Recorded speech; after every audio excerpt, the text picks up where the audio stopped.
બાપુ એક સુંદર મજાનો આહીરોનો ઇતિહાસ ભાગ 21નો પ્રસંગ છે અને આ પ્રસંગમાં આજે આપણે વાત કરવી છે આહીર મરંડ માણસુર ભગત, આહીર મરંડ સવા ભગત અને આહીર મરંડ સુરવીર કલા આપા વિશે. વિક્રમ સંવત 1900ના અરસામાં વહવા ગામે માણસુર રૂપા મરંડ આહીર રહેતા, જે આજે પાટણ જિલ્લાના સાંતલપુર તાલુકામાં આવેલું છે. માણસુર બાપાની ભક્તિ વવામાં સૌ કોઈ જાણતું. તેમની સર્વધર્મ ભાવના, સદવૃત્તિ, સદવિચારો ઉચ્ચ કોટીના હતા. તેથી એક રાત્રે તેઓ સૂતા હતા ત્યારે સાક્ષાત નકલંક ભગવાને તેમને જગાડ્યા અને કહ્યું, માણસુર ભગત, તમારી ભક્તિ જોઈને હું પ્રસન્ન થયો છું. કાલે સવારમાં વહવા ગ્રામજનોને મારા પરચાની વાત કરજો. જો ગામ લોકો તમારી અવગણના કરે તો તમે મારો આરાસ જગાવજો. હું મૂર્તિ સ્વરૂપે તમારા ખોળામાં પડીશ.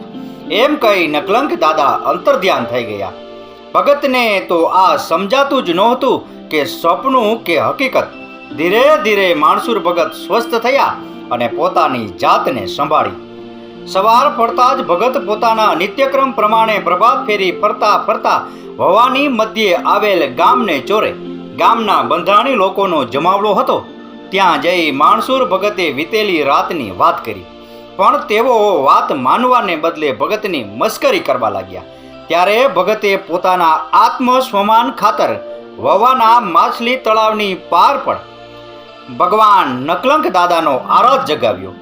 સૌ ગામ લોકોની હાજરી વચ્ચે ધૂનના તાલે ભગવાન યાદવેન્દ્ર રીજ્યા અને માણસુર ભગતની ભક્તિ ખાતર આકાશ માર્ગેથી ઘોડા પર સવાર થઈ નકલંક રૂપે ભગતના ખોળામાં મૂર્તિઓ આવેલ, જે આજે પણ મંદિરમાં હયાત છે.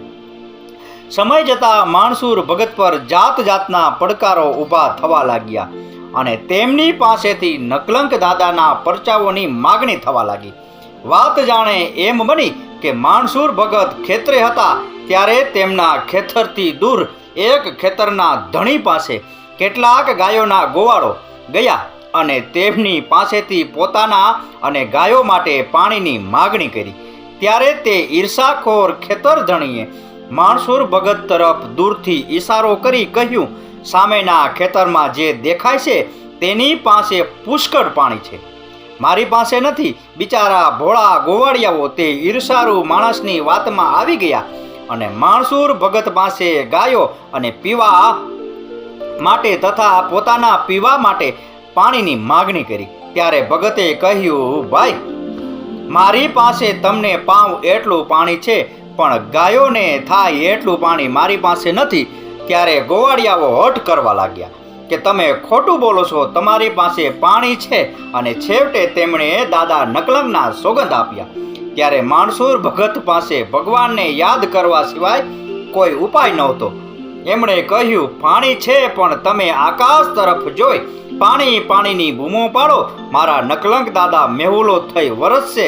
અને તે પ્રમાણે કરતા ભર ઉનાળે ભગતની ભક્તિ ખાતર નકલંક દાદાએ વરસાદ વરસાવ્યો અને ઈશ્વરી તલાવડી વરસાદથી ભરા ગઈ. તે પછી ગાયોએ પાણી પીધું અને તેમની તૃષા તૃપ્ત કરી. આજે પણ એ ઈશ્વરી તલાવડી હયાત છે. એક વખત ચોમાસાના ટાણે માણસુર ભગત અને તેમનો દીકરો સવો ખેતરમાં વાવણી કરવા જતા હતા. તે સમયે રસ્તામાં એક માગણ મળી. ખૂબ જ દયનીય સ્થિતિ જોઈ માણસુર ભગત આખી વાત સમજી ગયા. માગણે ભગત પાસે ઉપલબ્ધ બધા ઘઉંની માગણી કરી. માણસુર ભગતે બધું જ અનાજ તે માગણને આપી દીધું. ત્યારે માણસુર ભગતનો એકનો એક દીકરો સવો ભગતની આ વાતથી રીસાઈને ઘરે પરત ફર્યો અને પૂરેપૂરી વાત ઘરે જણાવી દીધી. અને પિતાના આ કાર્ય બદલ તે ખૂબ જ અસંતુષ્ટ થયો. આ બાજુ માણસુર ભગત વાવણીઓ લઈ ખેતરે પહોંચ્યા, પણ વાવેતર માટે તો કંઈ હતું જ નહીં. ત્યારે તેમણે નકલંક દાદાનું નામ લઈ તે જ ખેતરની માટી તે ખેતરમાં વાવી નાખી. સાંજે પરત ફર્યા. થોડા દિવસોમાં ભગતને કોઈકે ખેતરમાં વાવેલા ઘઉં ઉગવાના સમાચાર આપ્યા અને કહેવા લાગ્યા કે માણસુર ભગત, તમારા ખેતરમાં તો આ વખતે ખૂબ સારો ઘઉંનો ઉગારો થયો છે. ભગતે આ વાત સાંભળી ત્યારે તેમને લાગ્યું કે મારી મસ્કરી થઈ રહી છે. તેથી તેમણે વાત વાળી લીધી. પણ હદ તો ત્યારે થઈ કે તેમના ઘરે આવી અને કોઈક વિશ્વાસપાત્ર માણસે વાત કરી. તેથી વાતની ખાતરી કરવા ગામ લોકો પણ આવ્યા. એમાં તેમનો પુત્ર સવો પણ હાજર. સૌ કોઈની સામે જોઈને આંખો ઠરે તેવા ઘઉંને લહેરાતા જોયા અને ખૂબ પ્રસન્નતા પામ્યા. સૌએ નકલંક દાદાનો જય જયકાર બોલાવ્યો. તે જ સમયે પોતાના પિતાની ભક્તિ પ્રત્યે ભાવ પ્રગટ થતા તેમજ પિતાથી વિમુખ થવાના પોતાના પશ્ચાતાપ રૂપે સવાએ દાદા નકલંક પાસે સૌની ઉપસ્થિતિમાં નખોદ માગ્યું. થોડીવાર પહેલાનો આનંદ ઘડીમાં વિલુપ્ત થઈ ગયો. આ ઘટનાથી માણસુર ભગત પડી ભાંગ્યા. મનોમન ખૂબ જ દુઃખી થયા. પણ હવે બધી વાતે મોડું થઈ ગયું હતું. ત્યાર પછી ટૂંકા ગાળામાં જ માણસુર ભગતનું અવસાન થયું. માણસુર ભગતના પુત્ર સવાએ પણ પિતાની ભક્તિ આગળ વધારી અને પોતે પણ સવા ભગત તરીકે ઓળખાયા. સવા ભગતને સંતાન તરીકે રૂડી નામે દીકરી જે મોમાયમોરા કે મોરાગઢ ગામે પરણાવેલ હતી. એક વખત રૂડી કુવે પાણી ભરવા ગઈ અને અન્ય કોઈ સ્ત્રીએ રૂડીને મહેણું માર્યું કે તું તો નભાઈ છો, એટલે કે તારે ભાઈ નથી. આવું આકરું મહેણું સહન ના થતા રૂડી મોરાગઢથી વવા આવી અને પિતાને બધી વાત કહી સંભળાવી. પરંતુ પિતા સવો ભગત આ બાબતે લાચાર હતા, કારણ કે તેમણે નકલંક દાદા પાસેથી નખોદ માગ્યું હતું. તેથી પિતા સવા ભગતે રૂડીને ઘણી સમજાવી, પરંતુ રૂડી માનવાને તૈયાર જ નહોતી. રૂડીએ તો પિતાની આગળ સ્પષ્ટ વાત કહી દીધી કે તમારા અને નકલંક દાદા વચ્ચે જે હોય તે મારે ભાઈ જોઈએ એટલે જોઈએ. આખરે સવા ભગતે નમતું મૂક્યું અને થોડું આશ્વાસન આપતા રૂડીની સમય પૂરતી જીત સંતોષાઈ. તે જ સાંજે સવા ભગતે નકલંક દાદાનો પાઠ માંડ્યો, આરાધ જગાવ્યો અને સાચા અંતકરણપૂર્વક દાદા નકલંકને રીઝવવા લાગ્યા. સંસારમાં ભગત વિનવે અને ભગવાન ના આવે તેવું બન્યું છે ખરું? દાદો યાદવે એ સવા ભગતની મૂંઝવણ સમજતા હતા. તેથી પાઠ માંડેલ મૂર્તિમાંથી અવાજ આવવા લાગ્યો, ભગત, તારી માગણી અનુસાર તે નખોદ માંગ્યું હોવા છતાં રૂડી દીકરીનું મહેણું ભાંગવા ખાતર તને દીકરો આપું છું. પણ તેને પરણાવવાના સપના જોશ નહીં. જેવો આપું છું તેવો 20 વર્ષે પાછો લઈશ. આમ નકલંક દાદાએ વચલો રસ્તો કાઢ્યો અને પોતાના ભગતની વાત પણ રાખી. સમય જતા સવા ભગતની ઘરે પુત્રનો જન્મ થાય છે અને તેનું નામ કલો રાખવામાં આવે છે. ધીરે ધીરે સમય પસાર થતો જાય છે અને કલો મોટો થતો જાય છે.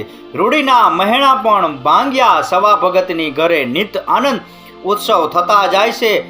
જોત જોતામાં 20 વર્ષના વાણા વાઈ જાય છે. કલાને 20 વર્ષ થવા માટે છેલ્લો દિવસ ઉગ્યો.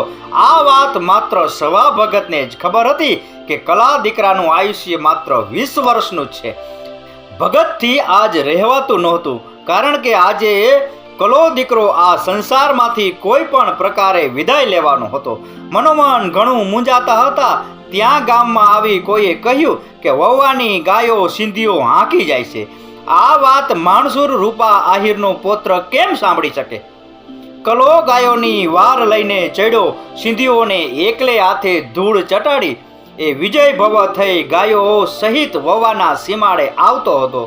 ત્યાં જ બાજુના ગામ બકુત્રામાંથી વાઘજી દરબારને વવાની ગાયો સિંધીઓ હાકી જાય છે તેવા સમાચાર મળતા તે તેની રીતે સિંધીઓનો પીછો કરે છે.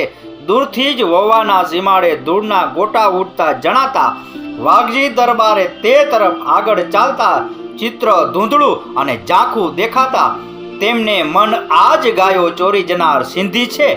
તેમણે વધુ વિચાર ના કરતા સીધી બંદૂકમાંથી ગોળી છોડી જે કલાને લાગતા તેના માટે આ પ્રાણઘાતક પુરવાર થઈ.